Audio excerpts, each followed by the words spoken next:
अब इसका एक ही इलाज है कि हम सन्यासी अनंतपाल से मदद लें। शिवा ने अपने गुरु का जला हुआ चेहरा देकर कहा, अनंतपाल के सिवा कोई नहीं बता सकता कि राजदौत किन ताकतों के जेरे असर है।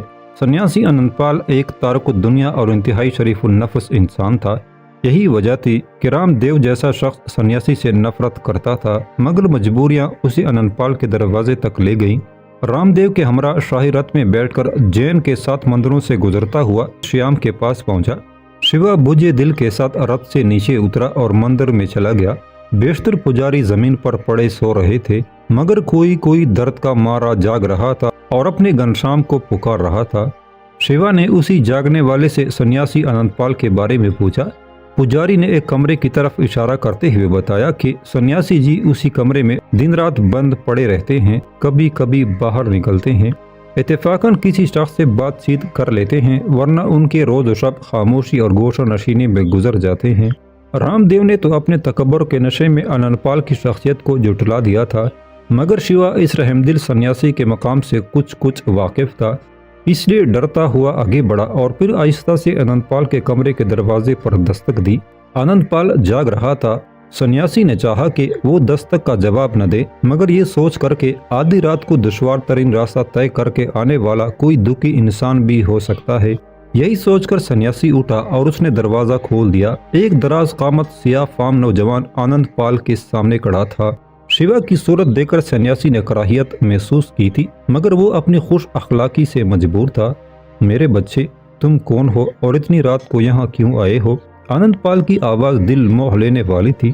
शिवा ने हाथ जोड़कर सन्यासी को प्रणाम किया और फिर अपना तारुफ करवाते हुए कहा, मैं महाराज रामदेव का दास शिवा हूँ। महाराज मंदिर से बाहर रथ में मौजूद हैं, वो आपसे मिलना चाहते हैं। रामदेव का नाम सुनते ही सन्यासी के बुजुर्ग और मासूम चेहरे पर नफरत और गजब की आग भड़क उठी। रामदेव अच्छी तरह जानता है कि मैं मानवता इंसानियत पर सितम डालने वाले हथियारों से नहीं मिलता। उसे जब राजाओं के तलवे छाटने से फुर्सत मिल जाए तो फिर इधर का रुख करे, इससे पहले उसका चेहरा देखना भी याब समझता हूँ। ये कहकर सन्यासी अनंतपाल ने दरवाजा बंद कर लिया। रामदेव को मजबूरन मुलाकात की भीख मांगनी पड़ी। वो अच्छी तरह जानता था कि सन्यासी अनंतपाल एक बड़ा साधु है। उसने जिंदगी भर अपने देवताओं की बेलोस इबादत की थी, सख्त मुजाहिदात किए थे और वो हिंदू मजहब के एतबार से रूहानियत के आला मकाम पर पहुंच गया था। उसे हुक्मरानों से शदीद नफरत थी। वो उमरा और वज़रा की सूरत देखना भी गवारा नहीं करता था, इसलिए राजा रतन सिंह ने उस पर चित्तौड़ की समाजी जिंदगी के तमाम रास्ते बंद कर दिए थे। वो मुस्तकिल तौर पर मुख्तलिफ मंदिरों में पड़ा रहता था। सन्यासी अनंतपाल की उम्र अब 70 साल के करीब हो चुकी थी। वो तजर्द की जिंदगी बसर कर रहा था। चित्तौड़ के कई आला नस्ल ब्राह्मणों ने बहुत कोशिश की थी कि वो उनकी लड़कियों से शादी कर ले, मगर अनंतपाल हमेशा ये कहकर इनकार कर दिया करता था, मैंने संसार को त्याग दिया, अब माया मुँह के रास्ते पर मेरे कदम दोबारा नहीं आएंगे। अनंतपाल जिंदगी के इन मामलात पे इंतहाई सख्त गिर इंसान था। चित्तौड़ की बेशुमार औरतें उसके पास अपनी हजारों मुरादें लेकर आती थी, मगर वो किसी भी औरत से मिलना गवारा नहीं करता था। ज्यादा से ज्यादा ये होता कि किसी गमजदा औरत की फरियाद सुनकर वो अपने कमरे के अंदर ही से उस औरत को आशीर्वाद दे दिया करता था, लेकिन कभी उसने सनफ नाजुक का सामना नहीं किया। इस तरह अनंतपाल मर्द बेजार से ज्यादा औरत बेजार नजर आता था।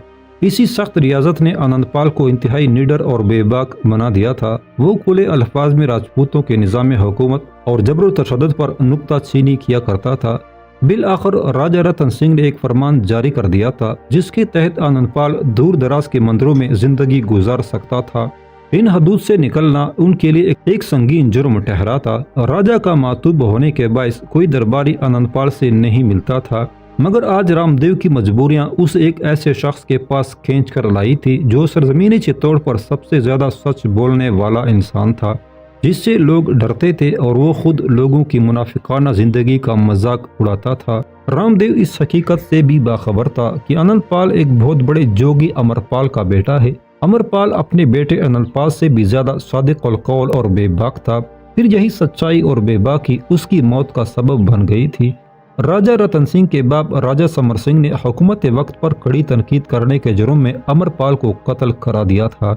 उस वक्त अनंतपाल की उम्र 14-15 साल से ज्यादा नहीं थी। मरते वक्त अमरपाल ने अपने बेटे को इन अल्फाज में नसीहत की थी, बेटे मैं कोई नया इंसान नहीं हूँ जो इस दुनिया से रुखसत हो रहा हूँ। मुझसे पहले भी बेशुमार आदमी फना के रास्ते पर जा चुके हैं। आज जो लोग मेरी जान ले रहे हैं उन्हें भी एक दिन इसी रास्ते पर जाना होगा। बेशक मैं तुम्हें दुनिया की आसाइशें और नेमतें नहीं दे सका, मगर फिर भी ऐसी चीज देकर प्रलोक जा रहा हूँ जिसके सिवा संसार में कोई दूसरी शय जिंदा रहने वाली नहीं है। एक बाप अपने बेटे को सच्चाई से बड़ी जागीर नहीं दे सकता। सच ही हकीकत है और सच ही अमर है। मैं जिसको जिंदगी भर ढूंढता रहा, पत्रों में नहीं कहीं और छुपा है। तुम भी आखिरी सांस तक सच बोलते रहना। शायद तुम्हारी सच्चाई से मुतासर होकर किसी दिन वो तुम्हारे सामने बेनकाब हो जाए। इसी नसीहत के बाद राजा समर सिंह के सिपाहियों ने जोगी अमरपाल को कत्ल कर दिया था। बाप को खून में नहाता हुआ देखकर आनंदपाल बहुत रोया था और फिर उसे तमाम नफ्स परस्तों से नफरत हो गई थी। आलम शबाब में राजा रतन सिंह के इशारे पर चित्तौड़ की खूबसूरत औरतों को आनंदपाल को गुमराह करने की भी कोशिश की थी, मगर वो फरेब हुस्न के जाल से सलामती के साथ निकल गया था। इसके बाद कई मौके पर राजा रतन सिंह ने उसे आजमाने की कोशिश की थी, लेकिन आनंदपाल हर इम्तिहान और आजमाइश पर साबित कदम ठहरा था। अंजामकार राजा रतन सिंह ने इसी में आफियत समझी कि आनंदपाल को शहरी जिंदगी से दूर करके पहाड़ी मंदिरों में मैसूर कर दे। सन्यासी आनंदपाल को तन्हाई की जिंदगी बसर करते करते एक जमाना बीत गया था। आज चित्तौड़ के सबसे बड़े शोबदाबाज को अपने सामने देखकर उसे हैरत भी हुई थी और खुशी भी। आनंदपाल अपनी इसी खुशी में रामदेव से पूछ रहा था कि तेरा एक हाथ मफलूज क्यों हो गया है और चेहरे पर जले हुए जख्मों के निशानात कैसे हैं। रामदेव ने इंतहाई हालत जबर में अपनी नाकामियों का किस्सा सुनाया और सन्यासी के पांव छूने के लिए अपने हाथ बढ़ाते हुए बोला, आनंदपाल, पहले चित्तौड़ और राजा रतन सिंह के सामने मुझे बेआबरू होने से बचा ले। नहीं, इसकी आवश्यकता नहीं। आनंदपाल ने अपने पांव खींच लिए। तेरे रोग की एक ही दवा है कि तू अपने हाथ से उस राजदूत के पांव छू ले जो तेरे आश्रम में बेसुध पड़ा है। सन्यासी, रामदेव चीख उठा, मैं तेरे ज्ञान के पांव छूद रहा हूँ, किसी मलिच या अछूत के नहीं। अपनी आवाज नीची कर लो रामदेव। सन्यासी आनंदपाल भी अपनी हकीकत की तरफ पलट आया था। देने वाला जो कुछ दे, भिखारी को सर झुकाकर स्वीकार कर लेना चाहिए। रामदेव फौरन संभल गया। उसकी आंखों में गदागारी का वही रंग दोबारा लौट आया था। इस तरह तो ये वैद भी जान लेगा कि राजदूत कौन है। आनंदपाल ने बेजार लहजे में कहा और मुंह फेर लिया। बस अब जा, मेरी आंखों से ओझल हो जा। रामदेव उठ खड़ा हुआ। मैं जा रहा हूँ। आनंदपाल, तेरा बहुत बहुत धन्यवाद, मैं फिर आऊंगा। नहीं, कभी नहीं। आनंदपाल ने मुड़कर रामदेव की तरफ देखा। अब के आएगा तो मैं कुआड़ भी नहीं खोलूंगा। तेरी कृपा होगी सन्यासी, बस एक और उलझन दूर कर दे। रामदेव ने किसी हरीस भिखारी की तरह आनंदपाल के सामने अपना कशकोल फिर बढ़ा दिया था। आनंदपाल खामोश था, मगर उसका अंदाज बता रहा था कि वो रामदेव की बात सुनने के लिए आमादा है। मेरे सारे मंत्र और बावत गैर मुअस्सर हो रहे हैं। रामदेव आनंदपाल से पूछ रहा था। सुध में न होते हुए भी राजदूत की सुरक्षा कौन कर रहा था? मेरे ये मंत्र तो वो थे जिनका संसार में कोई तोड़ नहीं। फिर वो कौन था जिसने सब कुछ काट कर रख दिया? रामदेव का सवाल सुनते ही आनंदपाल गहरी सोच में डूब गया और उसने आंखें बंद कर ली। सन्यासी अपने ध्यान में था। उसके चेहरे पर मुसलसल कई रंग उभर उभर कर डूब रहे थे। फिर कुछ देर बाद उसने आंखें खोली और अपने सर को नफी में जुम्बश देते हुए कहा, मेरी पहुंच राजदूत के चेहरे तक है। जब उसके दिल की तरफ देखता हूँ तो आंखों के सामने अंधेरे की एक दीवार खींच जाती है। फिर मुझे कुछ नजर नहीं आता, कुछ भी नहीं। मैं अंधा हो जाता हूँ। सन्यासी एक अजीब से आलम में बोल रहा था। दिल्ली से आने वाले राजदूत का दिल एक बंद कोठड़ी है। मैं उसे खोलने की शक्ति नहीं रखता। शायद माई बान मती खोल सके। अब माई का ज्ञान ही हमारी माया है। शायद ऐसा हो जाए, मगर नहीं, ऐसा नहीं हो सकता। बस तू यहाँ से चला जा। सन्यासी आनंदपाल पर वहशत सी तारी थी। रामदेव ने घबराकर आनंदपाल की तरफ देखा। वो चटाई पर अपनी उंगली से आड़े तिरछे निशान बना रहा था। माई बानमती। रामदेव ने इस नाम को दिल ही दिल में दोहराया और दरवाजा खोलकर तेज कदमों से बाहर निकल गया था। आश्रम पहुंचकर रामदेव ने अपना हाथ अली अहमद अफरीदी के तालुओं से मस किया और उसका मफलूज हाथ पहले की तरह हरकत करने लगा। रामदेव बहुत खुश था, मगर साथ ही साथ शाही सफीर और सन्यासी आनंदपाल को गालियां भी दे रहा था। ये मेरी शिकस्त आर्जी है। मैं अनकरीब तुम दोनों से भयानक इंतकाम लूंगा। फिर इसके बाद रामदेव ने सुबह से जरा पहले अफरीदी को उसके कमरे में पहुंचा दिया। दूसरे दिन राजा रतन सिंह ने रामदेव से पूछा, महाराज, क्या आपने दिल्ली के राज दौत पर काबू पा लिया? राजा रतन सिंह बड़े हसरत आमेज लहजे में पूछ रहा था। सुल्तान का वो गुप्त संदेश, खुफिया पैगाम क्या है? हमारे विचार में तो आपने अब तक राजदौत का धर्म भी बदल डाला होगा। नहीं राजपूत सम्राट, मैं ऐसा नहीं कर सका। रामदेव के लहजे से निदामत का इजहार हो रहा था। राजदौत एक बड़ा जादूगर है जिस पर काबू पाना इतना सहल नहीं है। फिर राजा रतन सिंह सर से पांव तक एक सवाल बनकर रह गया था। राजा दौत या उसके सुल्तान से हमें इतना खतरा नहीं जितना घर के बेदियों से है। रामदेव की अयारियों का कारोबार शुरू हो गया था। महाराज, आप क्या कहना चाहते हैं? रतन सिंह इस इंकशाफ पर वहशतज़दा सा नजर आने लगा था। ये घर के बेदी आपकी लंका को डा देना चाहते हैं। वो कौन पापी है महाराज? शिद्दत गज़ब में राजा रतन सिंह अपनी नशिस्त से उठ खड़ा हुआ था।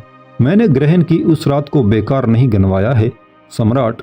मैंने आपके लिए, चित्तौड़ के लिए, महान राजपूतों के लिए अपने चेहरे का बलिदान दिया है। ये कहकर रामदेव ने अपने चेहरे पर लिपटी हुई स्याह चादर हटा दी। राजा रतन सिंह और महामंत्री रामदेव का जुलसा हुआ चेहरा देखकर हैरत ज़दा रह गए। ये क्या हुआ महाराज? रतन सिंह और विक्रम सिंह बैक वक्त बोले, आपकी आन पर मैंने अपने प्राणों की बलि चढ़ा दी है। बूढ़ होते ही आपको आश्रम में मेरा मुर्दा जिस्म नजर आता। वो तो देवताओं की कृपा थी कि केवल मेरे मुख पर ही ये आफत टूट पड़ी, वरना पूरा शरीर जलकर राख हो चुका होता। मैं राजदौत के दिल पर अपना मंत्र आजमा रहा था कि आंखों के सामने अचानक कम श्याम का मंदिर उभर आया और फिर मंदिर के एक कमरे में आनंदपाल का चेहरा दिखाई देने लगा। ये बड़ी अनोखी बात थी, आज तक ऐसा नहीं हुआ था। मैंने राजदौत को छोड़ दिया और उस गुनहगार के बारे में सोचने लगा जो सम्राट के सारे परिवार को नष्ट भ्रष्ट करना चाहता है। मैं पलट पड़ा और आधी रात को आनंदपाल के पास पहुंचा। उसने अपनी शक्ति के बल पर मेरा दिल जला दिया। फिर एक बड़ी लड़ाई के बाद मैंने उसे अचीत बेहोश कर दिया। बेसुध होकर वो बताने लगा, सुल्तान अलाउद्दीन खिलजी चित्तौड़ की बुनियादी उखाड़ फेंकेगा। रानी पद्मिनी का बड़ा अपमान होगा। राजा रतन सिंह को बंदी बना लिया जाएगा। इतना कहकर रामदेव खामोश हो गया और राजा रतन सिंह के चेहरे पर अपने झूठ का रद्द अमल तलाश करने लगा। बहुत हो चुका। राजा रतन सिंह जज्बात से मगलूब होकर चीखने लगा, हमसे बड़ी भूल हो गई कि उस पापी के प्राण नहीं छीने। पिताजी ठीक ही कहते थे कि शत्रु को घात लगाने का दूसरा अवसर नहीं मिलता। फिर भी वो भागकर कहाँ जाएगा? हमारे हाथ सबसे लंबे हैं और हमारी तलवार की चमक से सब डरते हैं। हम आनंदपाल को ऐसी सजा देंगे कि उसके बाप की आत्मा भी कांप उठेगी। ये कहकर रतन सिंह महामंत्री से मुखातिब हुआ, विक्रम सिंह, आनंदपाल को खुम श्याम के मंदिर से पकड़कर मेरे आश्रम में ले आओ। आज रात हम उसके मौत का जश्न मनाएंगे। राजा रतन सिंह का हुक्म सुनते ही महामंत्री उस मखसूस कमरे से बाहर निकल गया और अपने घर की तरफ हो गया। विक्रम सिंह का मकान राजमहल के दरमियानी हिस्से में वाक़या था। मुख्तसर सा फासला तय करते हुए भी उसके जहन में एक खशर सा बरपा था और सीने में एक आग सी लगी हुई थी। वो जाती तौर पर सन्यासी आनंदपाल का एहतराम करता था और आज वही मोहतरम शख्सियत राजा रतन सिंह के कहर गज़ब का निशाना बनकर दुनिया से रुखसत होने वाली थी। विक्रम सिंह किसी मुलाजमा या खादमा से कुछ कहे बगैर सीधा अपने कमरे में दाखिल हुआ और बिस्तर पर दराज हो गया। विक्रम सिंह की आमद ने आनंद बून में एक हलचल सी मचा दी थी। आनंद बून विक्रम सिंह के मकान का नाम था जिसमें वाक़यतन दुनिया की हर लज़्ज़त व आसाइश मौजूद थी। विक्रम सिंह एक ख़ानदानी राजपूत था। उसके बुजुर्ग सदियों से हुकूमत के बड़े बड़े ओहदों पर फायज चले आ रहे थे। रानी पद्मिनी उसके हकीकी बड़े भाई की बेटी थी। रानी चित्तौड़ का चच्चा होने के बायस उसके असर रसूख में मजीद इजाफा हो गया था। वो एक होशमंद और मुदब्बर वजीर आज़म था।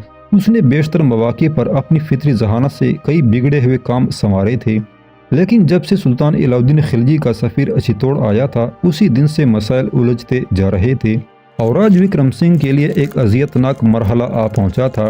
क्या मैं हाजिर हो सकती हूँ? कमरे के दरवाजे पर एक शीरीं आवाज़ उभरी। आने वाली लड़की विक्रम सिंह की लायक बेटी निर्मला कुमारी थी। मैं गुज़श्ता 15-20 दिन से देख रही हूँ। क्या आप दिन रात किसी अजियतनाक ख्याल में खोए रहते हैं?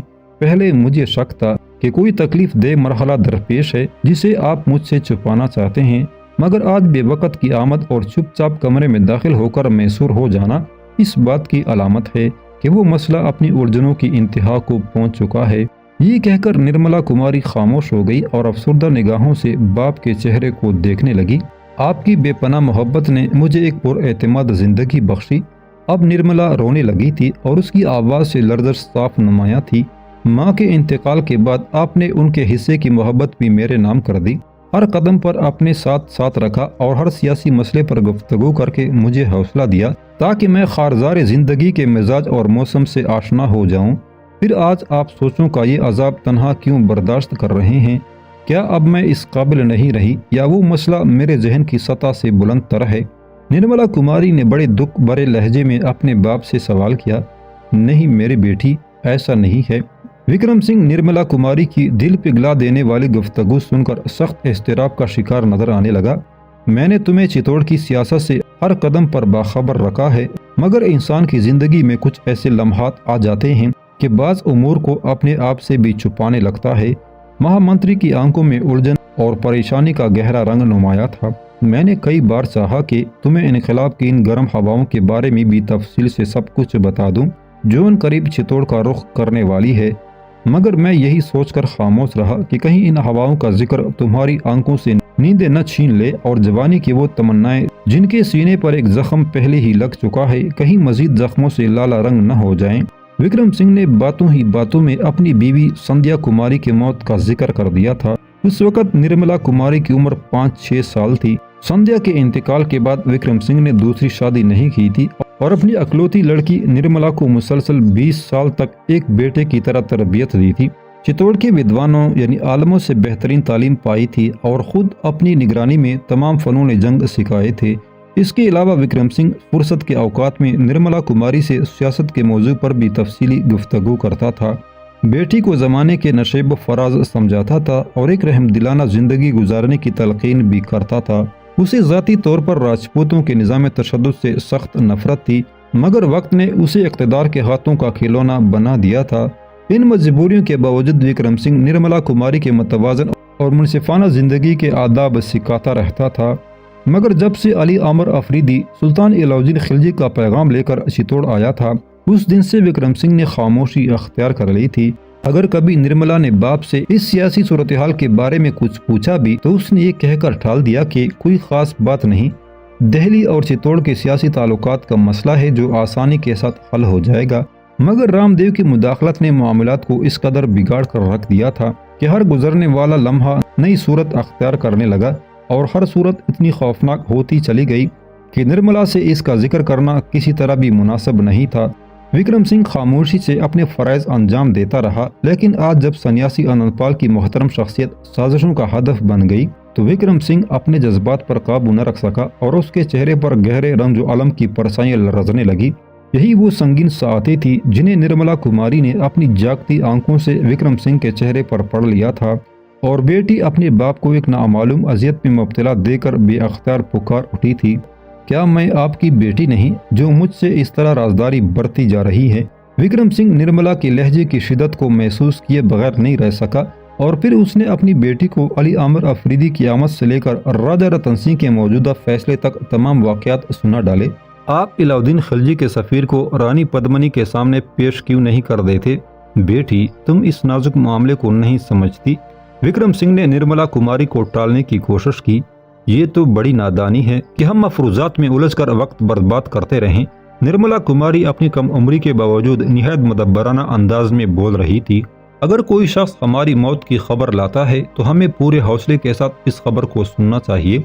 इस तरह फ़ायदा ये होगा कि हम तमाम तर क़ुव्वतों और तदबीरों के साथ अपनी ज़िंदगी का तहफ़्फ़ुज़ कर सकेंगे। अगर फिर भी मौत हम पर गालिब आ जाए तो ये कोई अजीब बात नहीं होगी कि दुनिया में रोज़ाना हज़ारों और लाखों इंसान मरते रहते हैं। निर्मला कुमारी ने एक मजबूत दलील के साथ अपने बाप को कायल करने की कोशिश की थी। अफरीदी का मसला हल हो सकता है, मगर मैं उस शख्स की जान किस तरह बचाऊं जिसकी जिंदगी की सांसों का शुमार खत्म होने वाला है? विक्रम सिंह ने गुफ्तगू का रुख दूसरी तरफ मोड़ दिया था। बेटी, अगर अनंतपाल को कत्ल कर दिया गया तो वो लोग भी जीते जी मर जाएंगे जो इंसानी किरदार की इस्लाह के लिए मुखालिफ हवाओं से जंग कर रहे हैं। ये गिनती के 2-4 चिराग हैं जो आंधियों के रुख पर होते हुए भी अपनी तरतराती लौ को इस उम्मीद पर बचाने की कोशिश कर रहे हैं कि शायद हवाओं का तूफान थम जाए और अंधेरों के मुसाफिर रोशनी की इस लकीर के सहारे अपना रास्ता तलाश कर लें। सन्यासी अनंतपाल चिराग नहीं, रोशनी की एक कंदील है। अगर कंदील ही बुझा दी गई तो ये टिमटिमाते दिए जुल्मतों से किस तरह नम्रत आजमा होंगे। आप इस कंदील को बचाने की भरपूर कोशिश कीजिए। निर्मला ने बेझिझक होकर बाप से कहा, अगर कोई हलाकत खेज झोंका कंदील की तरफ बढ़े तो आप अपनी पुश्त उसकी जानब कर दीजिए, ये आपका फर्ज है। सन्यासी के ज्ञान ने उसे कत्ल की मंजिल तक पहुंचा दिया है। विक्रम सिंह शदीद बेचैनी के आलम में उठकर खड़ा हो गया और फिर पुश्त पर अपने दोनों हाथ बांधकर कमरे में टहलने लगा। झूठों की बस्ती में सच्चे ज्ञान का यही अंजाम होता है। राजपूत सम्राट तो एक होशमंद फरमान रवा हैं, उन्हें सन्यासी की सच्ची बातों को बर्दाश्त करना चाहिए। सन्यासी अनंतपाल कहते हैं कि चित्तौड़ तबाह बर्बाद हो जाएगा। विक्रम सिंह ने इस तरह जवाब दिया जैसे वो सरगोशियां कर रहा हो। सन्यासी ने यह भी कहा है कि राजा रतन सिंह और रानी पद्मनी की बड़ी रुसवाई होगी। अब तुम ही बताओ कि ये बातें सुनने का हौसला किस में है। मेरे नजदीक तो सन्यासी काबिल एहतराम है कि वो वक्त से पहले सैलाब की खबर दे रहे हैं। निर्मला कुमारी की बातों में वही सादगी और वही मासूमियत थी। लोग सैलाब की खबर सुनने के लिए तैयार नहीं, वो हुक्मरान हो या अवाम। हर शख्स चाहता है कि नदियां बहती रहें, गुनगुनाती रहें। किसी में इतनी हिम्मत नहीं कि पानी के तरन्नुम रेज धारों को मौजे बला की शक्ल में देख सकें। महामंत्री बार बार अपने हाथों को रगड़ रहा था। कोई भी सन्यासी का एहसान मानने के लिए तैयार नहीं। सब के सब उसे अहमक कहते हैं, गुनहगार समझते हैं।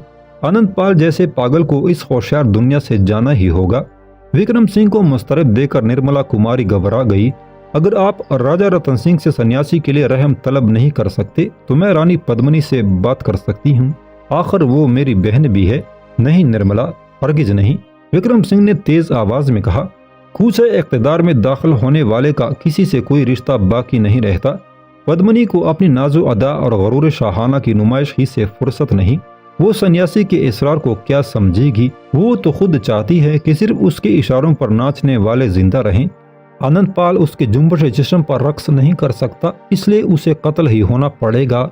ये कहकर विक्रम सिंह कमरे से बाहर आया और फिर तवील राहदारियां तय करता हुआ अपने मकान से निकलकर राज दरबार के उस हिस्से में चला गया जो महामंत्री के लिए मखसूस था। कुछ देर बाद विक्रम सिंह ने अपने दस्ते खास के 4 सिपाहियों को तलब किया और उन्हें मुखातब करते हुए कहा, तुम लोग कुम श्याम के मंदिर में जाकर सन्यासी अनंतपाल को एहतराम के साथ ले आओ।